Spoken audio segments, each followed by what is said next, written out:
புனித வெள்ளிக்கிழமை துக்க நாளா சந்தோஷ நாளா எப்படி அனுசரிக்க வேண்டும்? கிறிஸ்தவர்களில் 2 வகை கூட்டம் இருக்கிறது.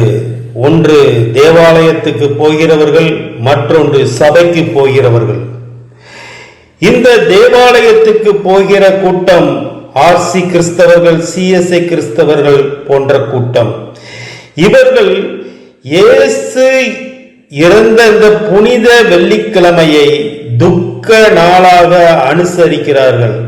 அதாவது தேவாலயத்திலே காலை 10 மணி முதல் மாலை 4 மணி வரையில் ஒரு உபவாசமாக அங்கீகரிக்கிறார்கள் அந்த நாளை. மேலும் இயேசு இறந்து விட்டார் என்று அந்த நாளை துக்கம் கொண்டாடுகிறார்கள். அவர்கள் தங்களுடைய மனநிலையை துக்கமாக வைத்து அந்த நாளை அனுசரிக்கிறார்கள். இவர்கள் செய்கிற சத்தியம் சரியான சத்தியமா என்று வேதாகம துணையோடு நாம் பரிசீலனை பண்ணி பார்ப்போமானால்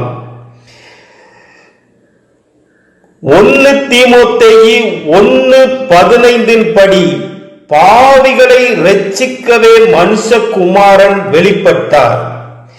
இயேசு மனுகுலத்தில் பாவம் செய்து விழுந்து போன கூட்டத்தை இரட்சிக்க அவர் சிலுவையிலே தன்னுடைய உயிரை விலக்கரையமாக கொடுத்து இரத்தம் சிந்தி கிருபாதார பலியாக பிராயச்சித்தம் செய்துவிட்டார்.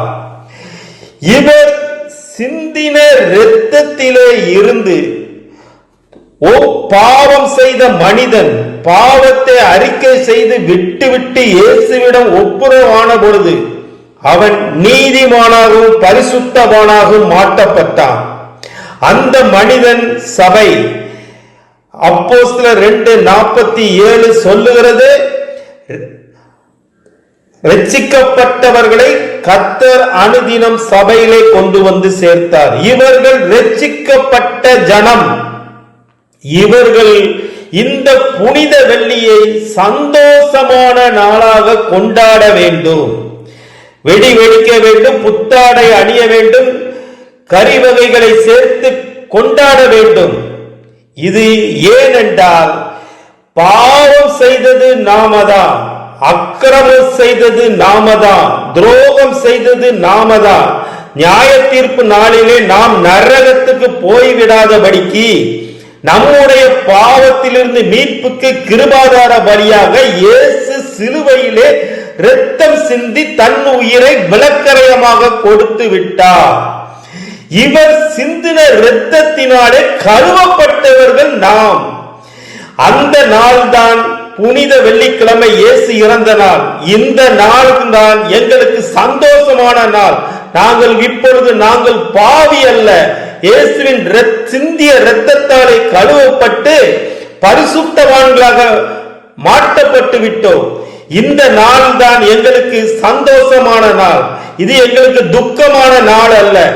இயேசு மரித்தது எங்களுக்கு சந்தோஷம். அவர் சிந்திய இரத்தத்தாலே நாங்கள் பாவி அல்ல, இப்பொழுது நீதிமான்களாக மாற்றப்பட்டு விட்டோம். ஆமென், அல்லேலூயா.